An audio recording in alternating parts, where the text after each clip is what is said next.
নিশান নাভারার diesel pump কীভাবে change করতে হয় সেটা দেখেন। আমরা এখানে নিশান নাভারার ডিজেল পাম্প চেঞ্জ করতেছি। এখানে এইভাবে খুলতে হয় এগুলো। আর এটা হলো আমার বস, আমি ওনার শার্গিদ। এটা খুলতে হয়। এটা হলো নাভারা, আর এটা হলো আপনার ডিজেল পাম্পের পুরো ফিল্টার। এটার ভিতরে ফিল্টার আছে, তো এটা খুলে টুলে সবসময় সার্ভিসিং মাঝে মাঝে এগুলো যখন মনে করেন 2-3 মাস বা 5-6 মাস হয়ে যায় তখন এটা চেঞ্জ করতে হয়। তো এটা খুলে টুলে সার্ভিসিং করাটাই উত্তম। এই যেভাবে খুলতে হয়। নিচে সে সব ডিজেল পড়তেছে।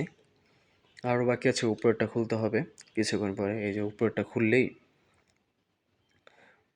খুললে আপনার মাঝখান থেকে একটা ফিল্টার আছে এটার ভিতরে। এই যে এখন ফিল্টারটা বের করব।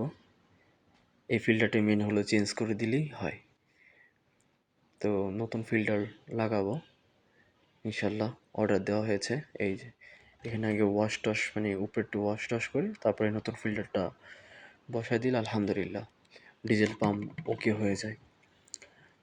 এখানে বসিয়ে সেট আপ করলেই আলহামদুলিল্লাহ পরে সব কিছু ফিটিং করার পরে ওই মাঝখানটা ধরে চাপ দিলে।